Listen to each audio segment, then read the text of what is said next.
Hello, welcome once again to Jackrabbit Journal. The South Dakota State University football team is now 3-0. The Jacks beat Robert Morris 34-10 on Saturday.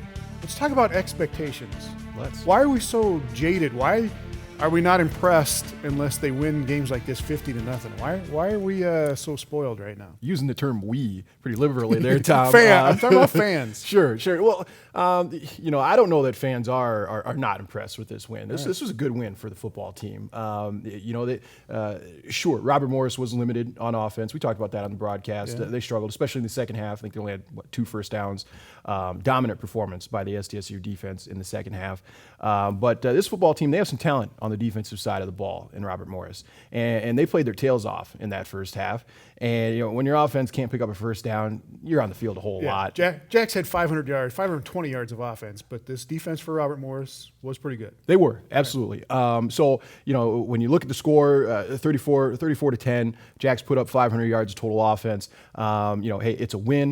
You put up 34 points, you racked up some yards. Sure, you'd like to execute a little bit better in the red zone, but that's something you can work on, get ready for next week. All right, this game was pretty close for the first quarter and a half. Robert Morris has a receiver who was kind of hard to handle, 6'4" Nick Lamica, with a touchdown midway through the second quarter, and it cut the SDSU lead to 14-10.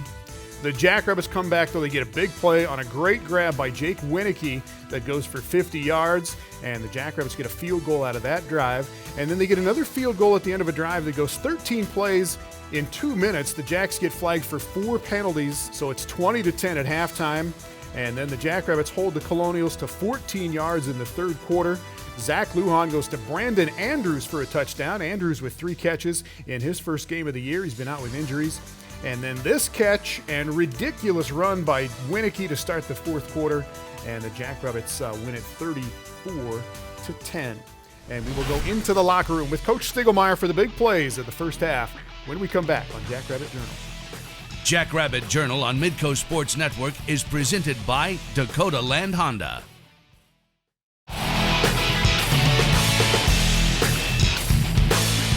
Welcome back. The Jackrabbits had 2 weeks to get ready for this game against Robert Morris. Had the bye week in there. Were they a little rusty in your mind coming out the bye week? Yeah, I think they were. I don't think that they would say that they were as crisp as what they would have wanted to be, specifically on offense. Sure, that first drive they executed very well, but Robert Morris, they showed up, and that defensive front really played hard and got after him a little bit there in the second quarter. All right, here's Coach Stiegelmeier on these somewhat unreasonable expectations that we have for this team right now, and then the big plays of the first half.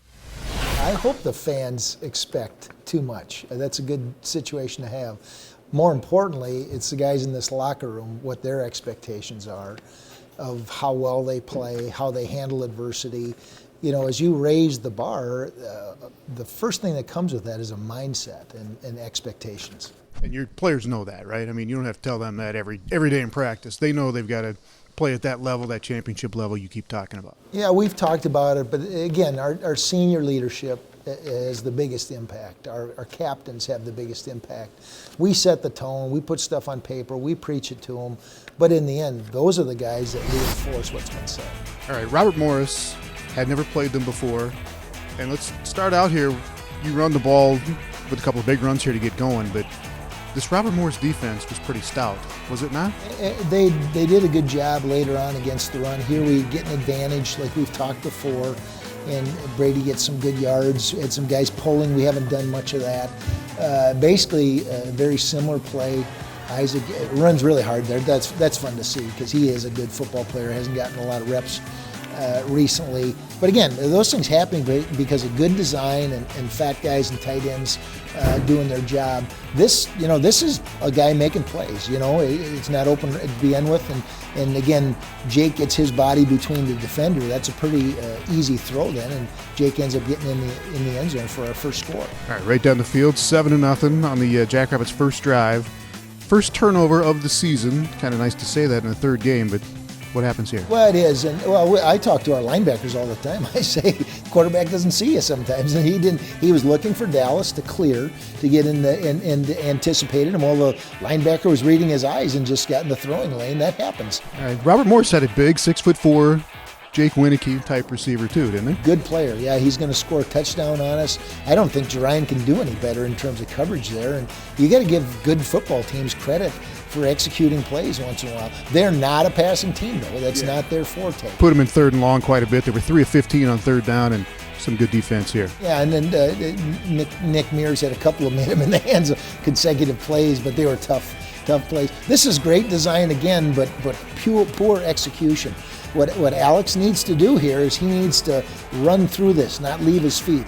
And boy, he gets real close, but that causes problems. Yeah, is that a penalty? You say great effort, or is that something that should just never happen? That should never happen. No, you know, if he does it by design, he runs on a straighter line and blocks it. Here we had our best option defense called, and we had 3 guys take the dive and nobody take the quarterback. Disappointing.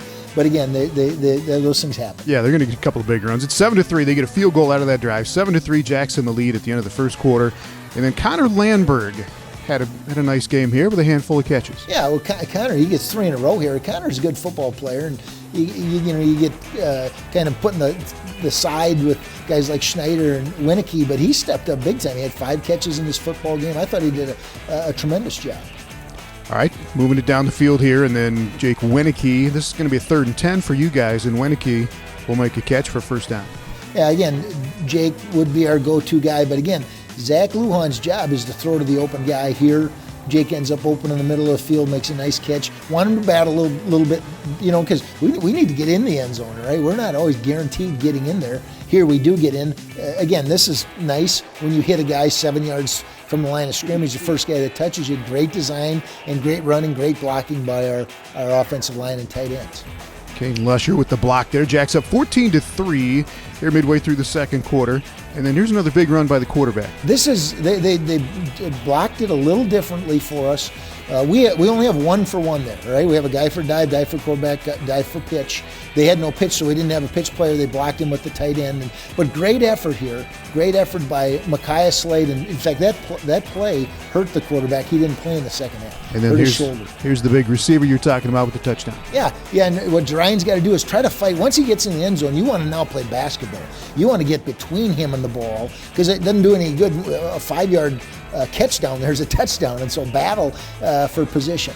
All right, so it's 14-10. Come back with a big hitter here again to Jake Winicky. But there's a great example of his ability to judge the ball, his length. He falls down because that's a phenomenal catch. Zach's just got to get it close to him, and he makes a lot of plays. And get a field goal out of that drive. Make it 17-10 with the lead, and then J.R. Plody with some defense here. And your defense, other than those long runs by the QB, was pretty good against the run, wasn't it? If they don't have those 2 long runs, we have a dominant performance. Here again, throwing it to Jake. They're playing off because he beat him deep. And again, he does some special things with the ball. He's going to score on a play like that later on. And you get field goals. You want to get touchdowns every time, but you're not going to get touchdowns every time. Were you mad that you didn't get touchdowns on those last 2 drives? Disappointed. Yeah, disappointed that we didn't get it in the end zone. I mean, you got to be hungry, and part of it is in these games coming up, we've got to score touchdowns. We can't settle for. But on the other hand, we can't leave the field and let it weigh on us that we didn't get a touchdown. We got to play in the present, come back, and next time we get the opportunity, make a play. Well, the Jackrabbit defense goes lights out and shutout in the second half. And the catch was routine, but the run was just silly on another Jake Winicky crowd pleaser. Jackrabbit Journal on Midco Sports Network is presented by Dakota Land Honda.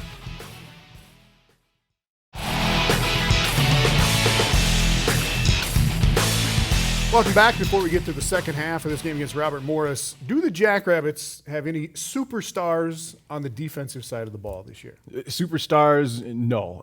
Prima donnas, superstars, no. I'm going to say, Jackrabbits have a bunch of good football players on the defensive side of the ball, guys who bring their lunch pails to work every single day and work their tails off to get their jobs done, and then look forward to the next opportunity to do it again. All right, just a good unit defensively. Absolutely, solid. All right. Well, like they did against Southern Utah a couple of weeks ago, the Jacks shut them down in the second half against Robert Morris and then pull away to win this thing going away. When you set your goal and your expectations pretty high, sometimes a couple things in a game make you feel like you didn't play at that level. Our defense was dominant all but 2 plays. Our offense had well over 500 yards. We had the second most passing yards in the history of South Dakota State. Didn't run the ball as well, but they said you're not going to run the ball. So what do? We passed the ball. So I need to be better at handling those little things that set you back. All right, and again, we're getting a little spoiled at some point, or we are right now at this point in the season. But 20-10 with the lead, and we get into the third quarter here. And Cam Jones, good to see him get a couple of catches as well. Well, he's a good football player, and so is Dallas Goddard. You know, he gets 2 right here. You know, he runs hard. He's a big target. Probably need to use him even more, and that means we're going to have to throw the ball more because we don't want to run the football. And you get into a 4th and 1 here, and again, Robert Morris up front was pretty hefty. Now, this is a repeat, the same play we scored on, and they were ready for it. And credit to them, you know, in terms of coaching, that they adjusted to our unbalanced formation and got us stopped. I was disappointed on the penetration there, but again, good football team. Jimmie Forsythe making a play there. Yeah, right. It really wasn't even throwing to his guy. He was throwing to the guy behind him, and Jimmie closed to the upfield shoulder of his guy, and then, as he should when he's got control, looked, quarterback threw it, and that's an athletic play. That's a big time athletic play. All right, give it right back here. And Zach trying to make a play. Cam Jones trying to make a play. Well, this is super. I mean, the whole thing about it is super, but make the play. We grade guys on all their plays, but then we have a section on when you have an opportunity to affect the game, it's called making the play. You need to make it. So Zach got a positive there.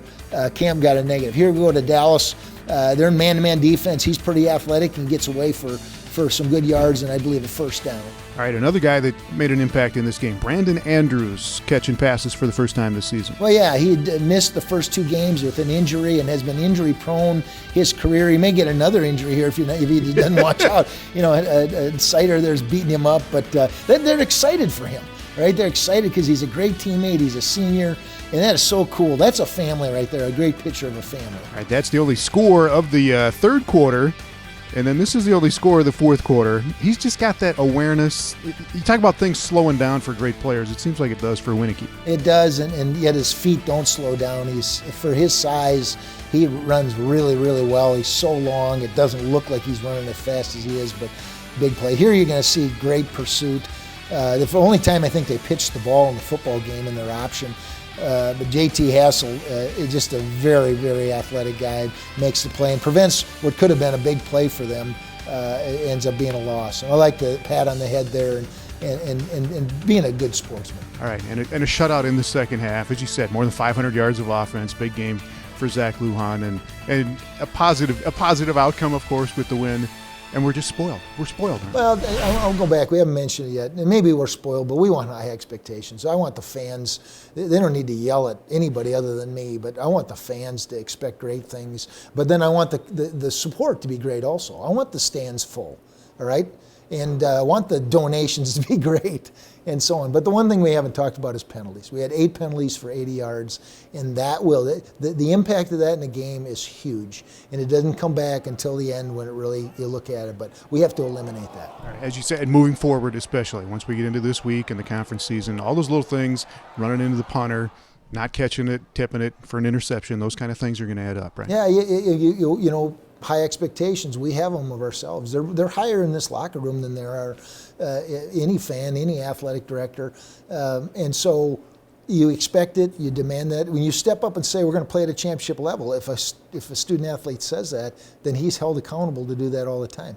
We start every practice to say, and we say we're going to practice today like it's our last day of practice, like it's our last play. No higher expectation of yourself.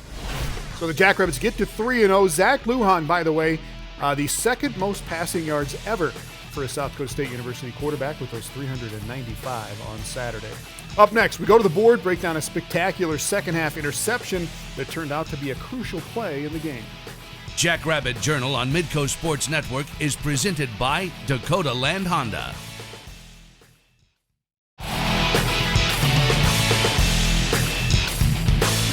Welcome back. Let's go to the board and a defensive play made by the Jackrabbits in the third quarter of this ball game. It's 20-10. Jacks are in the lead. Robert Morris is the circles here. They're going down the field to try and tighten this thing up, Hank. It's third down as well. This kid has just come into the ball game for Robert Morris at quarterback. presumably to throw the ball on third down. This kid's already got that touchdown in the first half. This is their leading receiver. Jimmie Forsythe is out here at corner for the Jackrabbits. What happens? Well, I'm going to hit on a number of items here, Tom, but in the end, it's going to result in an exceptional football play by one of the senior leaders on this defense, in Jimmie Forsythe. Let's go ahead and start with the quarterback. I like to kind of start things with this guy pre-snap when we're looking at these types of things, because in the end, that's where every football play really does start. Number 9, he's looking at this play, 3rd and medium. Hey, we want to try. We got to get to the sticks. We got to pick up this first down, keep this drive moving. So what's he doing? He's probably looking at a matchup or two on one side of the field. This kid hasn't played the whole game, so you're not opening the whole thing up for him. You're saying, hey, we're looking here, and this is probably where we want to go with it. And yeah, that's what we're telling you to do, type of a deal. So when you look at this, you've got the number 1 wide receiver on this football team versus a linebacker. Jack, stay in their base defense. They've got 3 linebackers. JT Hassel stays in there, right? Exactly. Number 9, he doesn't see that it's JT Hassel. He sees number 51. Whereas, anybody who follows the SDSU program knows the number 51, he can run like a deer. All right, so the Jackrabbits, they're confident in his ability to match up with number 23. Right. And what you see on this play, what we saw last Saturday, is this is man coverage, all right?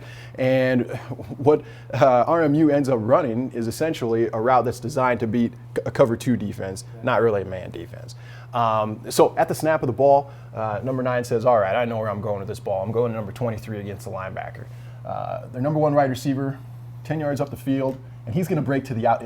It's not a true corner route. It's not a true corner or a true out. It's kind of muddled, but he ends up going to the sticks to the sideline. And number 8, you'll see him. He's just going to hitch up right here in front of Jimmie, turn into the inside, back to the quarterback, to the ball. Hassel goes right with him. Hassel runs with the wide receiver, playing his technique exactly as he should, staying on his inside hip and running to that wide receiver. All right. Now, the great thing that Jimmie does here is he relies on his instincts as a football player while maintaining his technique in man-to-man defense. And for what this wide receiver does, Jimmie's doing his job essentially. The wide receiver comes to him. Jimmie's playing inside leverage. Wide receiver turns to the inside, as if to hitch up or to run a slant. As a cornerback in this technique, Jimmie's instincts and how he's coached, the one thing he needs to do is take his eyes to the quarterback. As soon as that wide receiver checks inside, my eyes go to the quarterback. And it's, what he sees is the ball coming, off his right shoulder. And this isn't an easy play because you're going to watch it a few times. He goes up and makes an exceptional play on the football. A ball that is not thrown to his man, but actually thrown to the number 2 wide receiver in the slot headed to the sideline. Yeah, he's trying to get it right here. Forsythe, right there, boom. Ooh. Yep, and if we pause it or if you watch it in slow-mo, Jimmie's not just going like this. He is laying out and going up and getting it, doing exactly what he's coached to do, and doing what he's done the last few years as a playmaker for the Jackrabbits. All right, and it does turn the game around a little bit in the second half or in the third quarter. Here's Coach Stiegelmeyer with more on this timely turnover for the Jackrabbits. We're playing our base coverage, truly our base coverage, and it's man-to-man on the side that Jimmie's on, and we've got help over the top. And Jimmie just presses, and his man is running a kind of a decoy route, and they're trying to run a corner in behind him. And really, they throw to the corner, and Jimmie comes off his man and makes the play. Oh, he can only do that because he has control of his receiver. There you see press. You see him really in control of his receiver, and they're really throwing at the guy on the ground behind him. And the amazing thing is the athletic play he makes on the ball here, because that ball is rifled in there, and it's not at his guy, it's in behind him. You can see him come off and make the play. So huge play in the game. Those things, sometimes they don't turn into points, but they turn into motivation and energy and switch the whole feeling of a football team. We pay a lot of attention to the plus-minus turnover margin. Do you look at that as a number and say we got to be positive all the time? Without a doubt. Yeah, that's one of our we have a recipe that we talk about in terms of stats in the Missouri Valley, and the top one is positive turnover ratio. Up next, the Bison. North Dakota State has won 7 straight against the Jackrabbits. Will it be any different this time around? A couple of reasons, maybe, when we come back. Jackrabbit Journal on Midco Sports Network is presented by Dakota Land Honda.